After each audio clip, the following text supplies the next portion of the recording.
Bueno, oremos.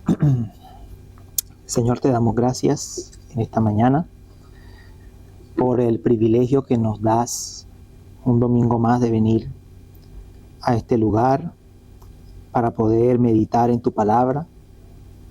Señor, para poder encontrar que nuestros pensamientos vayan tras los tuyos. Señor, ayúdanos a seguir tu palabra. Ayúdanos, Señor, a conformar nuestra vida en pensamiento, en emociones y en lo que hacemos a ti.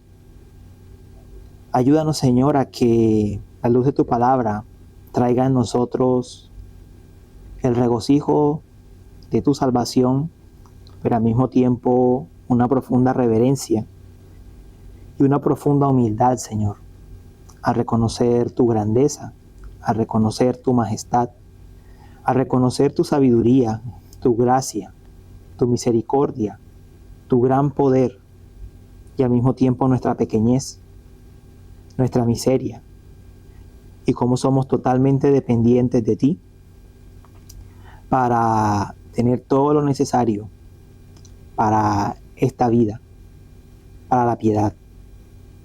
Te queremos pedir, Señor, hoy que vamos a continuar viendo la doctrina del hombre. Vamos a continuar aprendiendo lo que tu palabra nos enseña acerca de nuestra condición y lo que tú has hecho por nosotros. Te queremos pedir, oh Señor, que nuestros corazones se maravillen.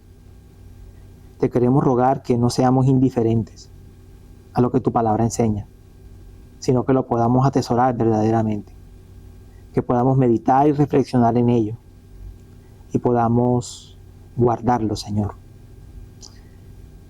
seguirlo y creerlo con una profunda confianza. Te lo pedimos, oh Señor Jesús, tú que eres quien murió por nosotros en la cruz, en quien fuimos elegidos y quien nos da el Espíritu Santo. Amén. Muy bien. Estamos en esta sección de la doctrina, llamada la doctrina del hombre o antropología, dicho en un término más técnico.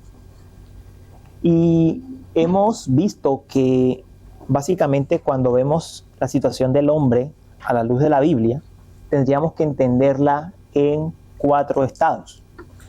El estado original, el estado de pecado, el estado de gracia y el otro sería el estado de gloria. Pero el estado de gloria normalmente se estudia con la escatología, con las últimas cosas. Entonces no lo vamos a ver por el momento. Y ya hemos visto que el estado original, que el hombre fue creado a imagen y semejanza de Dios. Entendimos lo que significa la imagen y la semejanza. Desde un punto de vista amplio, significa esa capacidad moral con la que fuimos creados, esa capacidad intelectual que nos hace diferentes a los animales y ese sentido religioso que nos hace, por supuesto, inclinarnos a adorar a Dios, que bueno, está distorsionado por la caída. Y en un sentido más limitado, el estado original consistía en la justicia, en la santidad y en el conocimiento que teníamos cuando fuimos creados. Luego vimos el estado de pecado. Caímos en Adán. Y en la caída del pecado, hemos visto cuál es la condición, cómo se afectó todo el ser humano, y entendimos lo que la Biblia dice por corazón. Corazón es todo lo que el hombre es, en su mente, en sus emociones y en sus acciones. Cómo el hombre está completamente afectado. No significa que el hombre haga todo lo malo posible, porque el hombre hace algunas cosas buenas, pero el hombre sí está afectado radicalmente. Es decir, desde el centro de su ser está en rebeldía contra Dios y todas las cosas que hace, aún las cosas que podríamos considerar buenas, si al menos que Dios no intervenga, al menos que el hombre no sea salvo, son cosas hechas en rebelión, están en contra de Dios. Decía el apóstol Pablo, lo que no procede de fe es pecado. Y hoy vamos a entrar al estado de gracia. Vamos a entrar entonces a quién es el ser humano dentro del pacto de gracia. Ahora, hay que destacar algo aquí. Vamos a ver hoy el estado de gracia, bueno, en estas clases, porque va a tomar más de una, desde un punto de vista general. ¿A qué me refiero? Cuando entremos a la doctrina de la soteriología o la doctrina de la salvación, vamos a entender esto con mucha más calma. Ahora lo que vamos a ver es básicamente quién es el hombre dentro del estado de gracia, en qué se diferencia del hombre en el estado de pecado y en el estado original. Básicamente es lo que vamos a ver a partir del día de hoy. Entonces,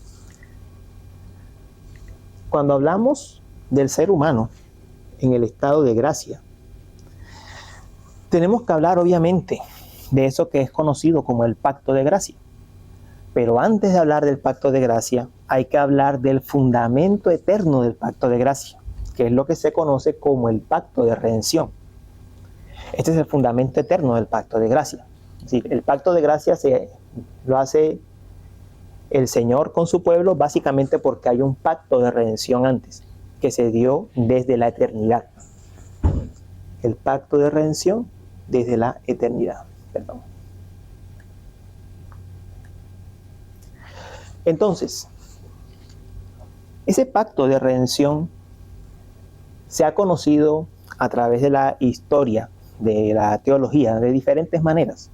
Se le ha llamado acuerdo intratrinitario, o sea, acuerdo entre las tres personas de la Trinidad. Se le ha llamado consejo de paz, se le ha llamado consejo de redención. Les digo los nombres porque tal vez en algún momento si leen un libro o encuentran un artículo o les mandan un mensaje de WhatsApp, sepan que con todos esos nombres estamos hablando de lo mismo. Pacto de redención. Y el pacto de redención, ¿qué es básicamente? Les decía, es el fundamento eterno del pacto de gracia. Es un pacto entre las tres personas de la Trinidad, entre el Padre, que actúa como el representante de la Trinidad, ojo con eso, ese punto es importante. Cuando hablamos de un pacto entre las tres personas de la Trinidad, no queremos decir que las tres personas de la Trinidad estuvieron en algún momento en desacuerdo. Recuerden que esto es eterno. Esto viene desde la eternidad misma, desde el ser mismo de Dios. No estamos hablando de algo que la Trinidad antes estaba en desacuerdo y en algún momento se puso de acuerdo. La Trinidad eternamente ha estado de acuerdo. Eternamente Dios tiene sus pensamientos, su decreto, su idea.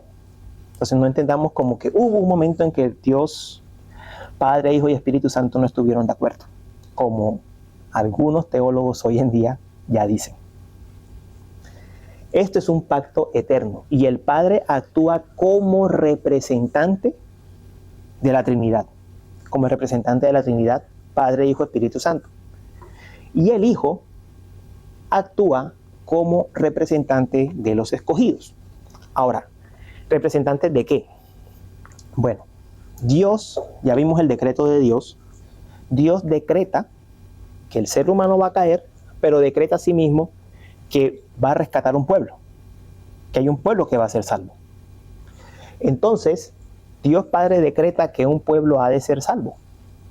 Y este pueblo que el Padre decreta que va a ser salvo es el pueblo que le asigna al Hijo para que lo salve. Y el Hijo, por supuesto, voluntariamente y en amor acepta este pueblo. Y ese es el pueblo al que el Espíritu Santo aplica la obra de redención. Entonces, el Padre escoge un pueblo. El Hijo acepta que representará a ese pueblo y hará todo lo que es necesario para que ese pueblo sea salvo, incluyendo, por supuesto, en nacer, encarnar, nacer, vivir una vida perfecta, morir en la cruz por el sacrificio de nuestros pecados y ascender al cielo para ser ahora nuestro intercesor y derramar el Espíritu en nosotros. El Hijo acepta hacer eso y esto lo acepta desde la eternidad. Y el Espíritu Santo aparece como aquel que aplica los beneficios de lo que Cristo ha conseguido a los escogidos. A los escogidos. Por ejemplo, hay pasajes donde se nos deja ver que cuando hablamos del sacrificio de Cristo es algo que es de un carácter eterno, o sea, es decir, estaba dentro del plan eterno de Dios. Por ejemplo, en Primera de Pedro,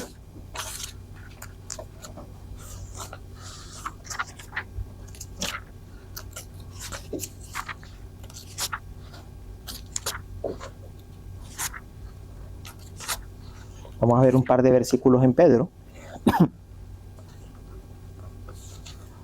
Vamos a ver la salutación primero, versos 1 y 2, y después vamos a saltar al versículo 18.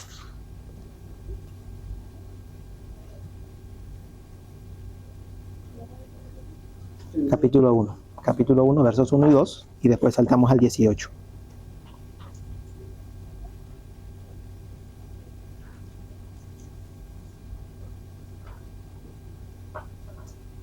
Pedro, apóstol de Jesucristo, a los expatriados de la dispersión en el Ponto, Galacia, Capadocia, Asia y Bitinia, elegidos según el previo conocimiento de Dios Padre, por la obra santificadora del Espíritu, para obedecer a Jesucristo y ser rociados con su sangre.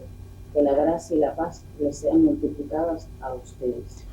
Vemos aquí, si hay un versículo que nos describa brevemente lo que las tres personas de la Trinidad hacen, un pasaje que nos describa lo que las tres personas de la Trinidad hacen y que nos refleja muy bien lo que es este pacto de redención, es este inicio de la carta de Pedro.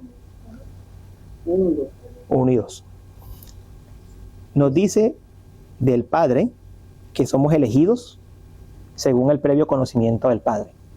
Ahora, quiero aclarar aquí que es previo conocimiento, porque algunas personas, algunos cristianos, creen que previo conocimiento se refiere a que el Padre ve por anticipado lo que vamos a hacer. Entonces, como Él ve por anticipado que algunos van a creer, se dice, en el previo conocimiento se refiere a que el Padre vio de antemano quienes van a creer.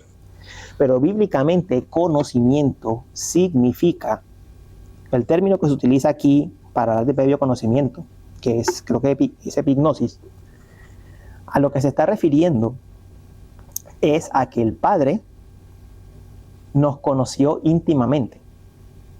Es un término que en el Antiguo Testamento se usaba muy comúnmente para hablar cuando el hombre conocía a su mujer. O sea, no está hablando de ver de antemano, está hablando de amor. A eso se refiere el previo conocimiento, que Dios de antemano, el Padre de antemano, amó a su pueblo. A eso es a lo que se refiere. Sería por las obras nuestras. Sería por las obras nuestras. Esa es la tensión que siempre habrá en la teología arminiana, que ellos dicen, bueno, es que el Padre vio de antemano y por eso es que el Padre escogió. El problema con eso es que finalmente se vuelve una obra humana, la salvación, porque finalmente el hombre el que escoge primero a Dios, exacto, y entonces Dios lo escoge reaccionando al hombre. La gracia no sería gracia, básicamente. Entonces somos escogidos previamente. Ahora, según el previo conocimiento de Dios Padre, por la obra santificadora del Espíritu. Entonces el Espíritu hace algo, y aquí nos dice concretamente las dos cosas que hace. Para obedecer a Jesucristo y ser rociados por su sangre. Está hablando de dos cosas. Está hablando del llamamiento eficaz, o sea, cuando Dios nos llama eficazmente y nos da la nueva vida, para obedecer a Cristo Jesús, para creer en Cristo Jesús, y para aplicar los beneficios de la salvación en nosotros. Entonces el Espíritu aplica la justificación, aplica la santificación, aplica la adopción a nuestras vidas. Y ahora, ¿lo hace por qué? Para ser rociados por su sangre, vuelvo y repito. O sea, para disfrutar de los beneficios de Cristo Jesús. Ahí están las tres personas de la Trinidad. El Padre escogiendo, el Hijo sacrificándose para conseguirnos los beneficios y el Espíritu Santo aplicando los beneficios de la obra de Cristo en nuestras vidas. A eso se refiere. Ahora, el otro detalle que les quería mostrar aquí en la carta de Pedro es el carácter eterno que tiene este sacrificio. Dice el verso 18. Ustedes saben que no fueron redimidos de su vana manera de vivir, heredada de sus padres, con cosas perecederas como oro o plata, sino con sangre preciosa, como de un cordero sin tacha y sin mancha, la sangre de Cristo, porque Él estaba preparado desde antes de la fundación del mundo, pero se ha manifestado en estos últimos tiempos por amor a ustedes. Miren qué interesante, nos muestra a Cristo como preparado, como cordero dispuesto para morir desde antes de la fundación del mundo. Ahora, la imagen usual que uno tiende a tener es como que Cristo vino en un momento del tiempo a satisfacer la ira del Padre, pero la imagen que se tiende a tener es como de un Cristo que reacciona, como de un Cristo reactivo. Pero no vemos esto que nos está mostrando Pedro, es que Cristo desde antes de la fundación del mundo ya estaba dispuesto y preparado para venir. Ya estaba dispuesto y preparado para venir a nosotros y salvarnos. Vino en un punto del tiempo, como dice Pablo en Gálatas capítulo 4. Él vino cuando fue el cumplimiento del tiempo. O sea, del tiempo que Dios determinó que Él tenía que venir. Pero el carácter del sacrificio de Cristo es de carácter eterno. Desde antes de la fundación del mundo, desde la eternidad, Cristo ya estaba dispuesto para morir por nosotros en la cruz del Calvario. El Hijo ya estaba dispuesto para morir por nosotros.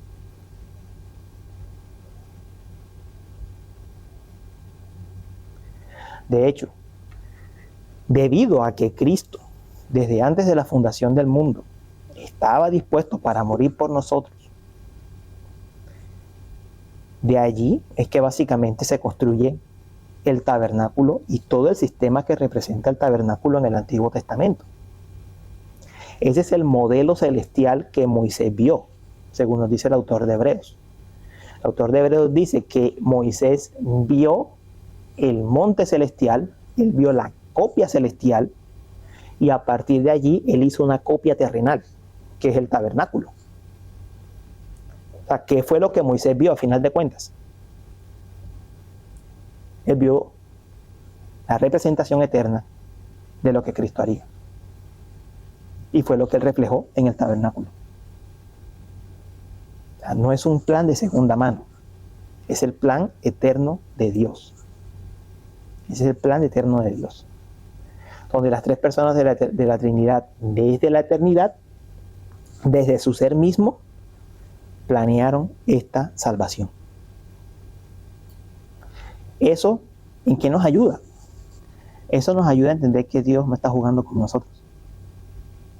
O sea, Dios no está jugando con nosotros a hoy te quiero, mañana no te quiero. A me quiere, no me quiere. A deshojar una rosa, deshojar un girasol. Dios desde la eternidad nos ha amado como pueblo. Y desde ese amor eterno que nos ha tenido, es que nos ha prolongado su misericordia, como dice Jeremías. Desde ese amor eterno. Entonces, eso es maravilloso porque cuando uno examina su vida antes de Cristo, y uno examina toda su rebelión, y uno viene a Cristo y entiende que Dios lo amó a uno desde la eternidad, y entiende que Dios lo amó a uno a pesar de toda esa corrupción que uno vivió, uno entiende la grandeza del amor y la misericordia de Dios, que en medio de su inmundicia lo rescató a uno. Muy bien. Entonces el pacto de redención es ese pacto intratrinitario, Padre, Hijo, Espíritu Santo. ¿Cuál es la base bíblica que podemos ver de este pacto intratrinitario? Muy bien. Vamos a examinar varios pasajes, varios versículos bíblicos. Vamos a ver las diferentes promesas que Cristo recibió antes de venir al mundo y el encargo que recibió del Padre.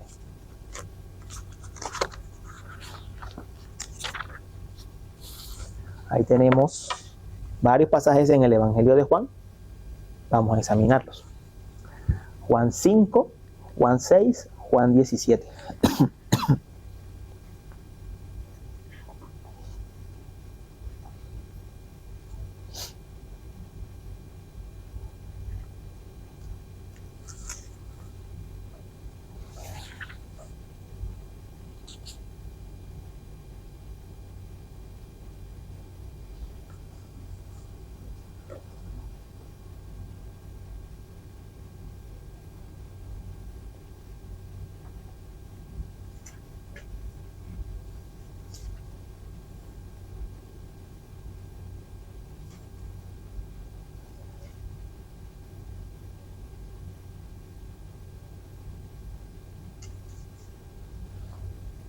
¿Quién tiene Juan 5?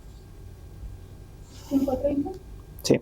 Yo no puedo hacer nada por iniciativa mía, como oigo, busco, y mi juicio es justo, porque no busco mi voluntad, sino la voluntad del que me envió. Ok. Cristo aquí conversando con los fariseos les dice, Él no hace nada por iniciativa propia. Cristo es el perfecto siervo. Él hace, el juicio que Cristo hace es un juicio justo. O sea, todas las palabras de Cristo, todo lo que ha dicho es justo. Ahora, ¿por qué? Dice, porque no busco mi voluntad, sino la voluntad del que me envió.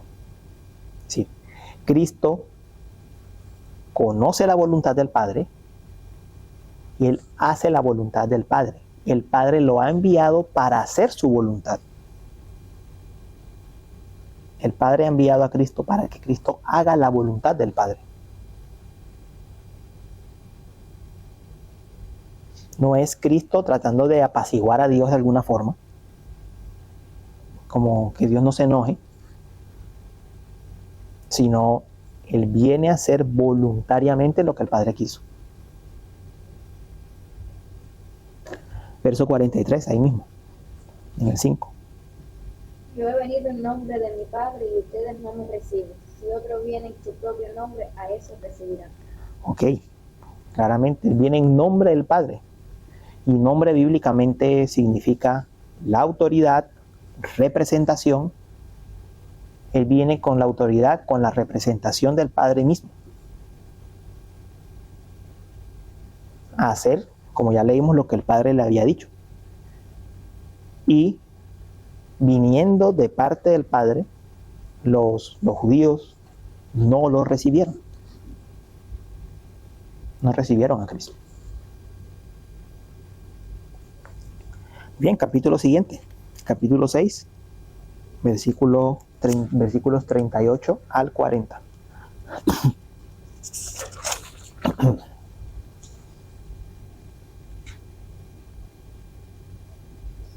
Porque he descendido del cielo, no para hacer mi voluntad, sino la voluntad del que me envió. Y esa es la voluntad del que me envió, que de todo lo que Él me ha dado yo no pierda nada, sino que lo resucite en el día final, porque esta es la voluntad de mi Padre, que todo aquel que ve al Hijo y cree en Él tenga vida eterna, y yo mismo lo resucitaré en el día final. Ok. Aquí lo destaca una y otra vez. Aquí lo repite y lo repite y lo repite. Porque he descendido no para hacer he descendido del cielo. Aquí está, esa parte es importante. Cristo no viene de cualquier lugar, viene del cielo. Y del cielo solo viene Dios, como lo explica en Juan 3. O sea, nadie ha venido del Padre, sino el que... Nadie va al Padre, sino el que descendió del Padre, el que viene del Padre. Porque he descendido del cielo, no para hacer mi voluntad, sino la voluntad del que me envió. Es la voluntad del Padre, la que Cristo está haciendo.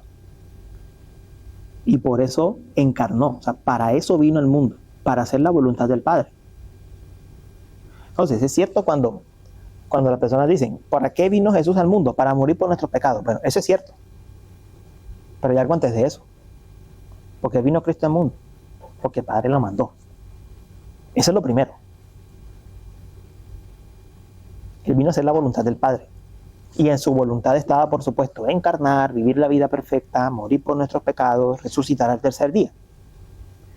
Pero es haciendo la voluntad del Padre. Ok, y esta es la voluntad del que me envió. Vuelve a repetirlo. Esta es la voluntad del Padre.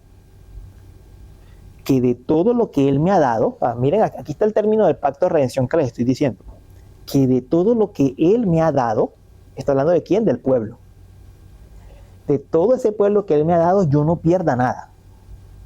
O sea, los mismos que el Padre le entrega a Cristo, son los mismos que Cristo va a salvar. Nada se va a perder. Que de todo lo que Él me ha dado, yo no pierda nada, sino que lo resucita en el día final. Miren esto, Él está colocando aquí en poquísimas palabras toda la salvación de una persona. Los que Él me da, yo los voy a salvar. Y en el día de la resurrección van a resucitar para gloria. Es lo que Cristo está diciendo, con esa seguridad. Porque esta es la voluntad de mi Padre. Vuelve a repetirlo. Que todo aquel que vea al Hijo y cree en Él, tenga vida eterna. Ahora, interesantemente, nos está explicando el medio. Primero nos dijo, lo que Él me ha dado no lo voy a perder. Ahora nos está explicando el medio. ¿Cuál es el medio? El que cree en el Hijo tendrá vida eterna.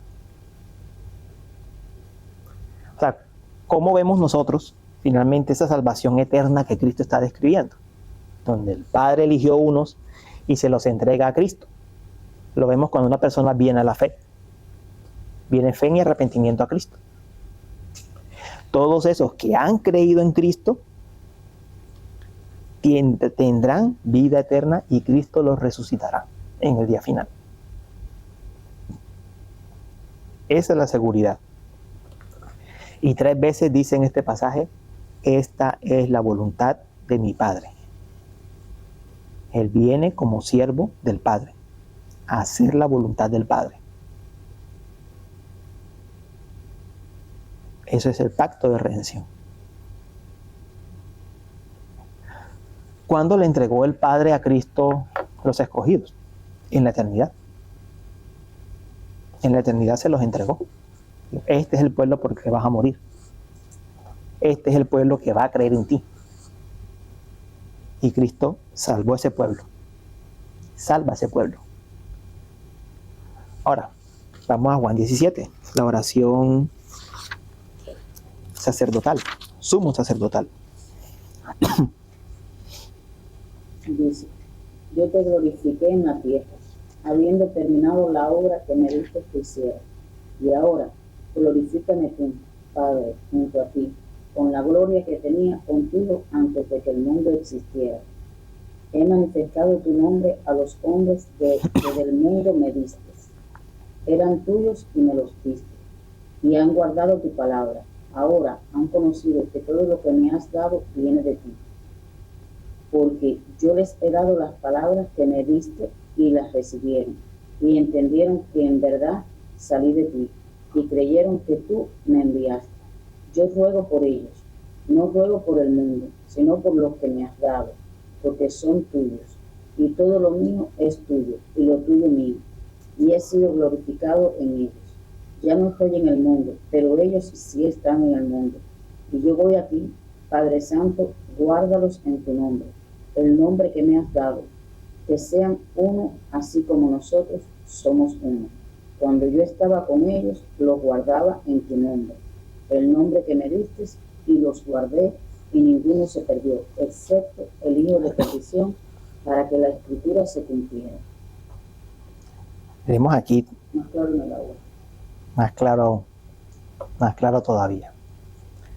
Nos está diciendo, yo te glorifiqué en la tierra, habiendo terminado la obra que me diste que hiciera, glorifícame, y aquí dice claramente quién es Jesús, junto a ti con la gloria que tenía contigo antes que el mundo existiera. Claramente se está identificando como Dios mismo. Este es un plan de Dios en sus 3 personas. He manifestado tu nombre a los hombres que del mundo me diste. Eran tuyos. ¿De quién eran? Del Padre. Y me los diste. Y han guardado tu palabra. Ahora han conocido que todo lo que me has dado viene de ti. O sea, ahora han conocido, ahora que me conocieron a mí, te han conocido a ti. Y que todo lo que yo he recibido, lo que está diciendo Jesús, lo recibí de ti. Todo lo que yo he recibido lo recibí de ti, porque yo les he dado las palabras que me diste y las recibieron y entendieron que en verdad salí de ti y creyeron que tú me enviaste. Este es un punto interesante porque las personas generalmente, esto a modo de aplicación, las personas generalmente dicen, pero ¿por qué tengo que creer en Jesús para creer en Dios?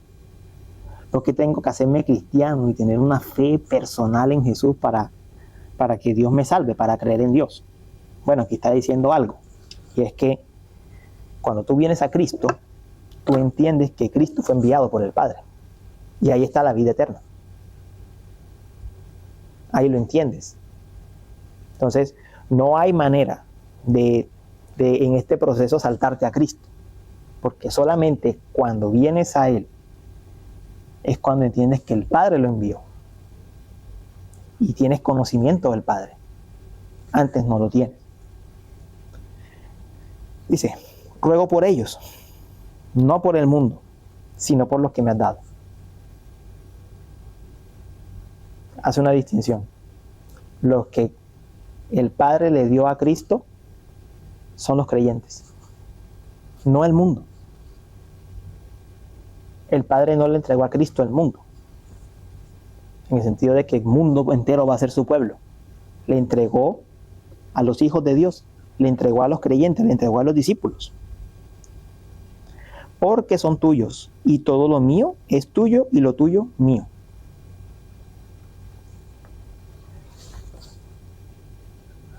Algunos hermanos, en son de, cuando no entienden esto y en son de chiste, de hacer un mal chiste, dicen, ¿y cómo sé yo que soy escogido? Aquí Cristo nos está diciendo, ¿eres mío? Está diciendo Cristo. Entonces es del Padre. Es del Padre, entonces es mío. No hay forma de separar eso. ¿Cómo le puedo a una persona que no cree que Dios escogió un pueblo? ¿Cómo puedo explicarle cuando dice el versículo que acabamos de leer, que ¿He manifestado tu nombre? no.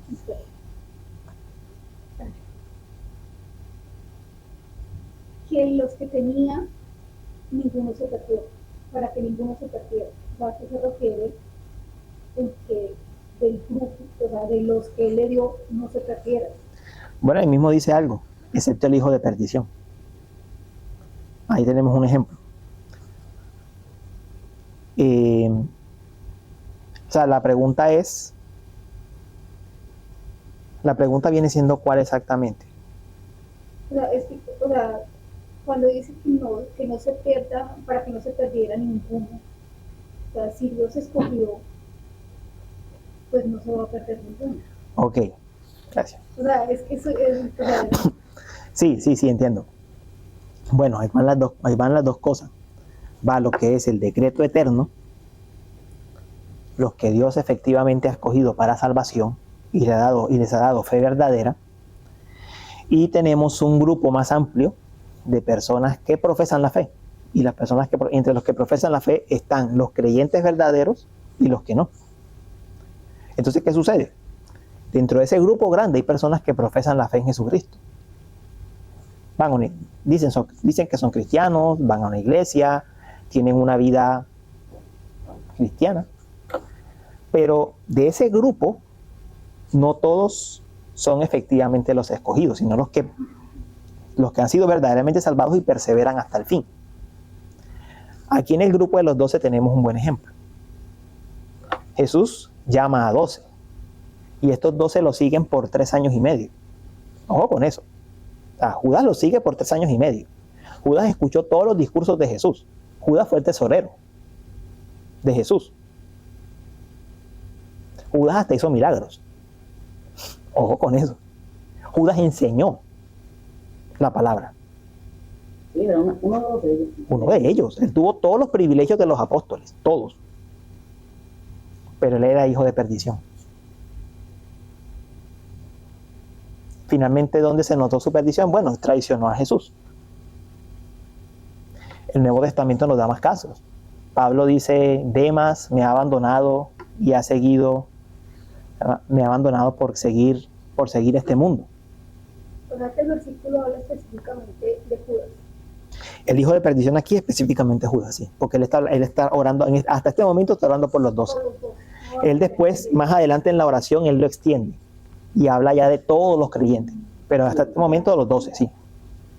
Pero obviamente... Sí, porque él está diciendo que lo guardó, que hizo lo que mientras él estuvo aquí en el Sí. pero ya después No se está refiriendo a toda la humanidad, a todo el... No, pero obviamente dentro de esta porción hay cosas que son directamente aplicables a nosotros. Sí. Como que los escogí, los guardé, son tuyos, o sea, son míos y son tuyos y son míos. Es que algún día me hicieron esa pregunta y yo no supe contestar. Porque estábamos hablando de los escogidos. Y esa persona me decía, explícame entonces esta frase cuando dice eso. Yo no pude explicarla. Sí, la elección, El problema es que ya hay creyentes fieles y hay creyentes. Bueno, la Biblia habla también de ovejas y cabritos uh-huh, dentro de su pueblo. cizaña y trigo en los pueblos. Pero no todos los que estamos vamos a ser elegidos. Que no esté firme, arraigado de que no sé. ¿Sí? Qué tristeza de llegar a enfrentarse a una eternidad y creer que eres salvo. Que no eres salvo. Bueno, aquí hay algo importante y es que normalmente en la Escritura nos muestra al no escogido que profesa la fe como que en algún momento se aparta. O sea, en algún momento de esta vida se aparta. O sea, en esta vida se da la evidencia de que no fue. Por ejemplo, en la parábola del sembrador, donde se nos muestra claramente 4 tipos de personas. El que se le riega la semilla y de inmediato se seca, el que se le riega la semilla y se la comen las aves, el que se riega la semilla crece entre espinos, parece que da fruto por un tiempo, pero finalmente la ahogan. Mirad cómo le dice Jesús, finalmente los afanes de esta vida lo ahogan. Y la semilla que da buen fruto crece y da a 100 por 1, a 60 por 1 y a 30 por 1. Y la perspectiva que nos da el Nuevo Testamento es que aquellos que creyeron, o sea, que momentáneamente experimentaron algún tipo de conocimiento de Dios, de fervor religioso bueno, en esta vida se va a notar. En esta vida se va a notar. Pero los hijos de Dios, por el contrario, los hijos de Dios, como dice el proverbio, son como la luz de la aurora, que va en aumento, van creciendo. Y cuando llegan a sus últimas horas, los hijos de Dios están en seguridad. O sea, los que son verdaderamente hijos de Dios que han pasado por todo este proceso de envejecer y de morir, de caminar y permanecer, yo no he conocido el primero de ellos. Incluso muchas personas que dicen que la salvación se pierde. Hay personas que lo dicen, pero incluso personas de ese tipo, cuando llegan a ese final de su jornada, están seguros que se van con Cristo. No están dudando. A mí eso se me hace interesante. No dudan. Están seguros que para dónde van. ¿Saben? No dudan de, ¿y será que en algún momento, algún segundo antes de morir, pierdo mi salvación? No están dudando de eso. No, porque es como que ellos se basan en las obras. Se basan en las obras. Sí. Y no dudan porque como ellos se basan en las obras, ellos se esfuerzan por hacer buenas obras. Pero como decía un pastor amigo, muchas veces, gracias a Dios, decía él, gracias a Dios, nuestra salvación no depende de nuestra cabeza, de nuestro entendimiento, sino de la obra del Espíritu Santo en nosotros. Y muchas veces el Espíritu Santo trae esa convicción de soy del Señor. Sí. Aún en personas que basan su vida en obras. Sí. Y que creen en esa inseguridad de... Lo único que ellos no disfrutan la vida aquí en la tierra con esa seguridad que disfrutamos nosotros. Uh-huh. Que estamos conscientes que pase lo que pase, Dios tiene el control, Dios está con nosotros, Dios no nos va a abandonar. ¿Me entiendes? Yo no tengo que forzarme porque Dios es fiel y nosotros nos apoyamos en la fidelidad de Dios. Pero ellos, en ellos. Sí, ellos tienen más lucha en eso, exacto. Más lucha. Ellos tienen más lucha, no disfrutan. Que disfrutamos nosotros independientemente que también tenemos situación. Exacto, ellos no disfrutan de esa tranquilidad, pero hay un hecho que no podemos cambiar, y es que Dios dice que su espíritu es un sello. O sea, y su espíritu está en nosotros para asegurarnos.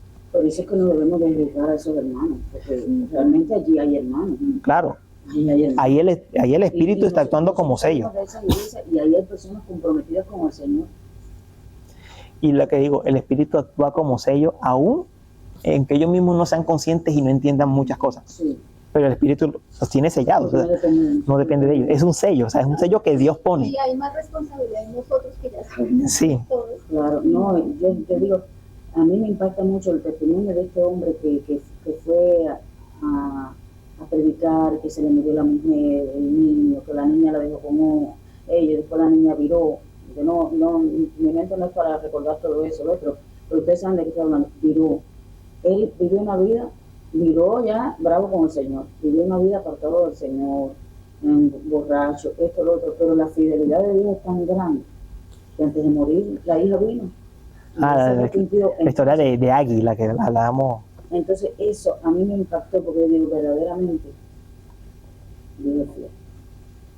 Mira, Y el que es escogido es escogido. Mira, el caso... Lo único que vivió una vida amargada, vivió una vida de sufrimiento, vivió una vida y de sufrimiento. Sí. De sufrimiento, no disfrutó la comunión, el caminar con el Señor. Y empezó y se fue para allí con aquello de... Pero, en la Biblia hay un caso tan escandaloso.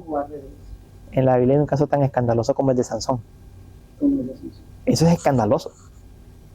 Pero uno ve a Sansón al final rogándole al Señor, Señor, dame fuerza para acabar con estos filisteos.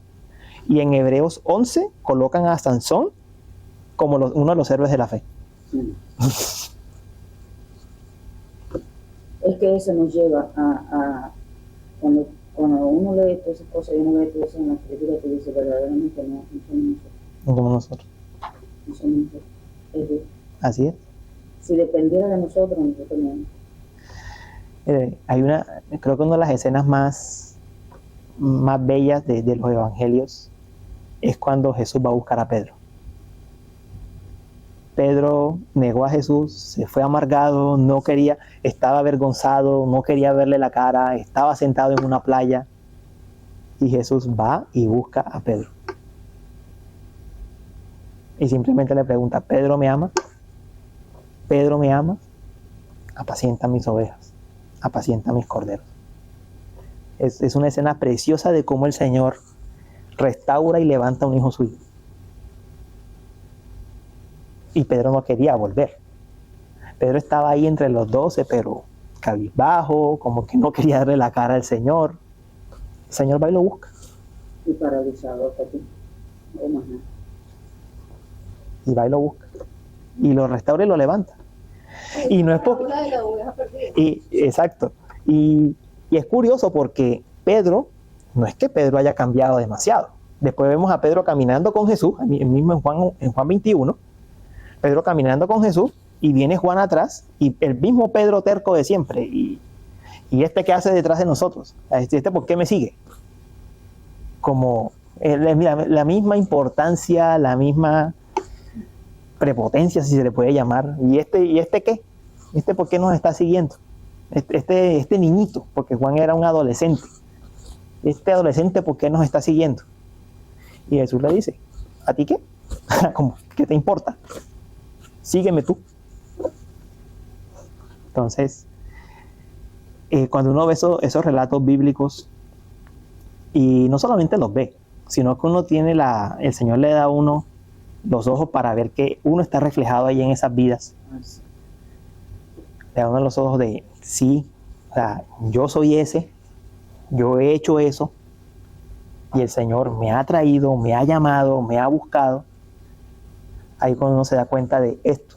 Sí, cuántas veces nos ha retratado de las cosas pecaminosas que son. Y que Dios hace muchas veces cosas dolorosas para nosotros, para traernos, para no dejarnos salir. Y uno a veces no entiende eso, uno dice...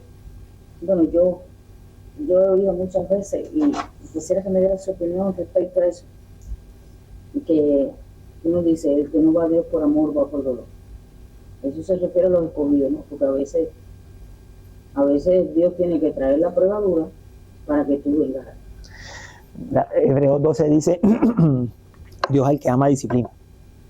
O sea, Dios al que ama y tiene por hijo lo disciplina. Y azota. Así, azota. Tal cual. Yo tenía una hermanita muy querida para mí. Ella decía, a mí Dios me da con un martillo en la cabeza y me hace así, me hace así, me hace así por las pruebas que ella pasaba. María. Y después reconocí su terquedad. Ella decía, yo soy terca, a mí Dios me hace así, me hace así, me hace así, pero como que ella no se lo merecía, ¿me entiendes? Así es. Todos decimos, Dios, moldéame como como el alfarero moldea el vaso. Pero se nos olvida que en ese moldear Dios tiene que quitar barro. El alfarero quita barro. El alfarero quita cosas. Gracias a Él que cuando Él nos toma por hijos. Y al tomarnos por hijos implica que Él empieza a tratar con nosotros como un padre trata con un hijo.